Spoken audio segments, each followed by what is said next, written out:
আসসালামু আলাইকুম। আশা করি সবাই ভালো আছেন। তো আজকে যে বিষয়টি নিয়ে কথা বলবো সেটি হচ্ছে ব্রাজিলের কোচ কার্লো আনচেলত্তিকে যে ১ বছরের কারাদণ্ড দিয়েছে স্পেনের আদালত। তাহলে এই ১ বছরে যে স্পেনের আদালতে যদি তাকে জেলে থাকতে হয়, তাহলে ব্রাজিলের ফুটবলে আসলে সে কোচিং করাবে কিভাবে, বা ব্রাজিলের ফুটবলে তার ভবিষ্যৎটা কি। তো যেটি বলতেছিলাম, তাহলে ব্রাজিলের ফুটবলে ভবিষ্যৎটা কি। তো এই বিষয়টা নিয়ে অনেকেই অনেক কিছু ভাবতেছেন, বা অনেকে যারা ব্রাজিল সমর্থক তাদের মনের মধ্যে অনেক প্রশ্ন জেগেছে। কারণ এটা স্বাভাবিক প্রশ্ন জায়গাটা, কারণ সবাই সবার জায়গা থেকে নিজ নিজ যে দলকে সমর্থন করেন, সেই দলের প্রতি একটা ভালোবাসা কাজ করে, বা তাদের খোঁজ খবর রাখেন, তাদেরকে নিয়ে ভাবেন। আর সামনে হচ্ছে ২৬ বিশ্বকাপ। তো ফুটবল বিশ্বকাপের এই আসরের আগে যদি ১ বছরের জেল হয় আনচেলত্তির, সেক্ষেত্রে ব্রাজিলের ফুটবলে কিন্তু একটা খারাপ প্রভাব ফেলবে। তো এই কারণে আর কি সমর্থকদের ভিতরে আর কি একটা দুশ্চিন্তা কাজ করে। তো এই বিষয়টা নিয়ে কথা বলবো আজকে। তো সবার প্রথমে যদি এক কথায় বলি, তাহলে আনচেলত্তির যে ১ বছরের জেল দিয়েছে স্পেনের আদালত, তো এইটার কোনো প্রভাব ব্রাজিলের ফুটবলে পড়বে না। তো এখন বিস্তারিতভাবে যদি বলা যায় আপনাদের সাথে, তো আপনারা ইতিমধ্যে শুনেছেন যে ২০১৪ সালে যখন হচ্ছে রিয়াল মাদ্রিদের কোচ হয়ে আসে আনচেলত্তি, তো সেই সময়ের ইমেজ সত্যবাবুদ যে একটা করের হিসাব আছে, ওইখানে ১ মিলিয়ন ইউরোর কর ফাঁকির অভিযোগ ওঠে।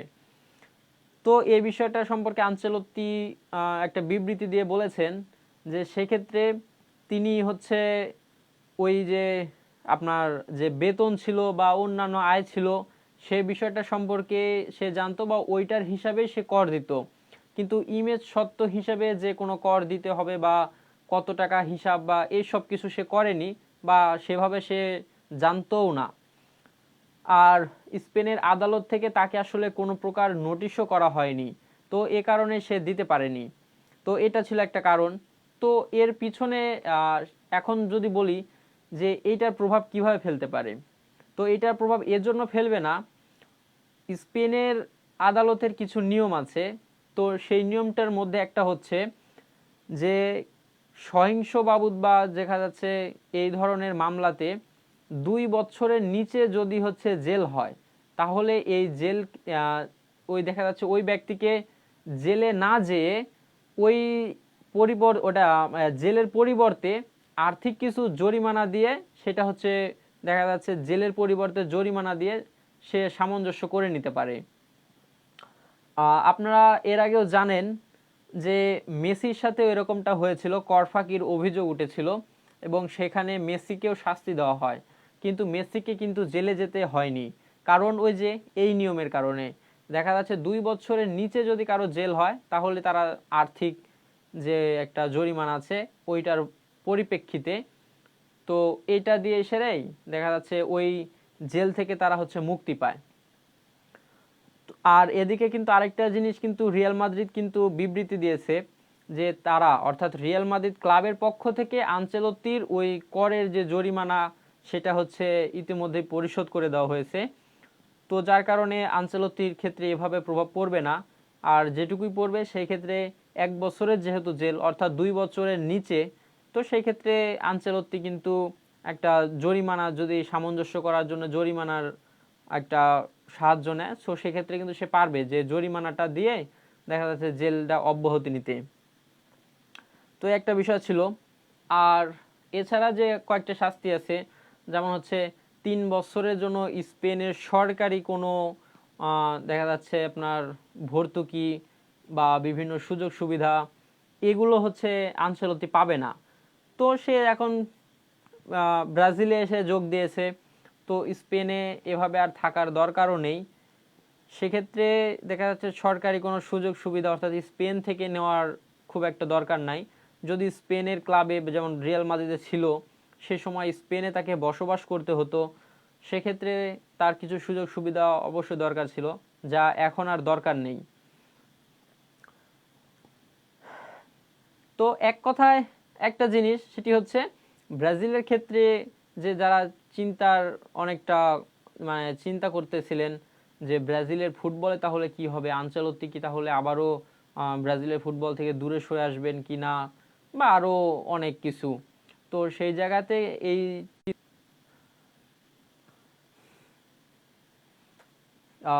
নেটওয়ার্কে একটু সমস্যা হচ্ছে বুঝতে পারতেছি। তো ব্রাজিলের ফুটবলে কিন্তু আসলে আনচেলত্তির যে জেলের যে ব্যাপারটা, এটা কিন্তু প্রভাব ফেলবে না। আনচেলত্তি কিন্তু ব্রাজিলে থাকবেন বা ব্রাজিলের কোচিং করাবেন, সবকিছুই কিন্তু সে করতে পারবেন। আর জেলের যে বিষয়টি আপনাদেরকে ইতিমধ্যেই যে বিষয়টা নিয়ে খোলাসা করে একটা আলোচনা করলাম, যে জেলেরটা হচ্ছে স্পেনের নিয়ম অনুযায়ী 2 বছরের নিচে যদি কোনো ব্যক্তির এ ধরনের আর কি কোনো অভিযোগ ওঠে বা সেই পরিপ্রেক্ষিতে যদি জেল হয়, তাহলে ওই জেলের পরিবর্তে একটা আর্থিক, অর্থাৎ মানে আর্থিক জরিমানা আর কিন্তু জেল দুইটা কিন্তু একসাথেই করে।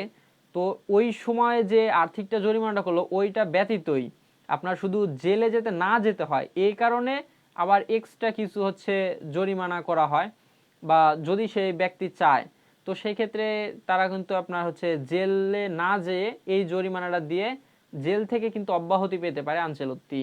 তো আমার মনে হয় যারা এরকম ধরনের ব্যক্তিবর্গ তারা কিন্তু আসলে জেলে যেতে চাইবে না। তো ওই কিছু জরিমানা যদি দরকার হয়ও সেটা দিয়ে সেরে সে কিন্তু তার স্বাভাবিকভাবে যে তার কোচিং ক্যারিয়ার বা নিজের ক্যারিয়ার এভাবেই কিন্তু সচল রাখতে পারবে। যার কারণে এই ক্ষেত্রে আর আপনাদের মেসির যা খবর শুনছিলেন, মেসিরও কিন্তু হচ্ছে বার্সেলোনায় থাকাকালীন সময়ে কর ফাঁকে একটা অভিযোগ উঠে। সেক্ষেত্রে কিন্তু মেসিও কিন্তু এই নিয়মের অনুসরণ করেই সে কিন্তু জেল থেকে অব্যাহতি পায়। আর বর্তমানে কিন্তু বাংলাদেশের মিডিয়াতে অনেক জায়গায় অনেকভাবেই এই বিষয়টাকে মানে বিস্তারিত ক্ষেত্রে যেখানে বলতেছে সেইখানে হয়তো খোলাসা করে বলতেছে, কিন্তু শিরোনামে যেটুকু লিখতেছে, অর্থাৎ কোনো ভিডিওর শিরোনাম বা টাইটেল বা নিউজের বলতে পারেন, তো ওই জায়গাতে কিন্তু এমনভাবে তারা লিখতেছে 2-1 লাইনের ভিতরে যে আনচেলত্তিকে জেল দেওয়া হয়েছে, মানে ব্রাজিলের ফুটবলে এখন কি হবে না হবে, তো এরকম আরো কিছু বিষয়। তা আসলে মোটেও এই বিষয়টা নিয়ে তেমন ভাবার কোনো কিছু নেই বা চিন্তার বা কোনো কিছু নেই ব্রাজিল সমর্থকদের জন্য।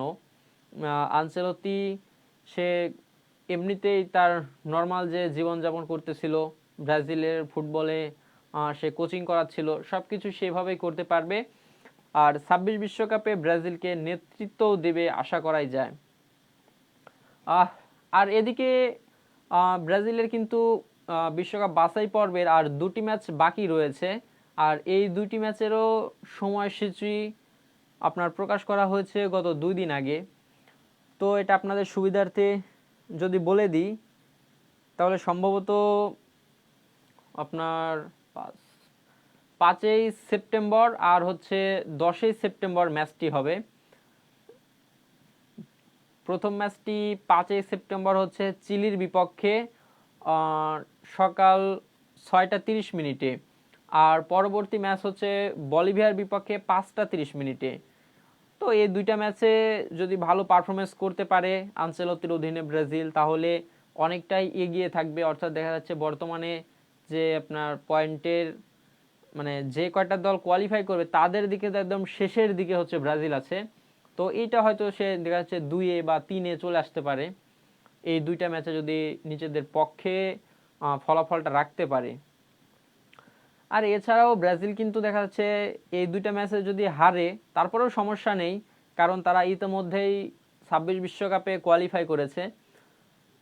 এখন দেখার বিষয় আনচেলত্তির অধীনে ব্রাজিল কেমন করে। আর এই দুইটা ম্যাচ ব্যতীত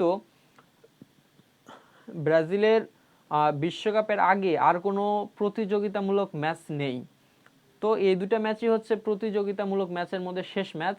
এছাড়া হয়তো দেখা যাচ্ছে 2-1টা দলের সাথে আপনার প্রীতি ম্যাচ বা ফ্রেন্ডলি যে ম্যাচগুলো, এরকম 2-1টা ম্যাচের আয়োজন করে থাকবে সিবিএফ।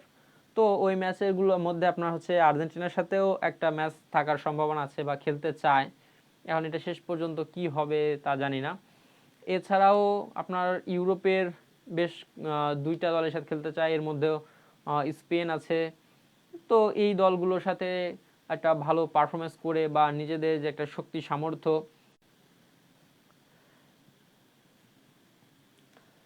যাই হোক সবশেষে আপনাদেরকে আরও একবার এই বিষয়টা বলে দিই, সেটি হচ্ছে আনচেলত্তির যে স্পেনের আদালত থেকে 1 বছরের জেল জরিমানা হয়েছে, এই বিষয়টি ব্রাজিলের ফুটবলে কোনো প্রকারের প্রভাব ফেলবে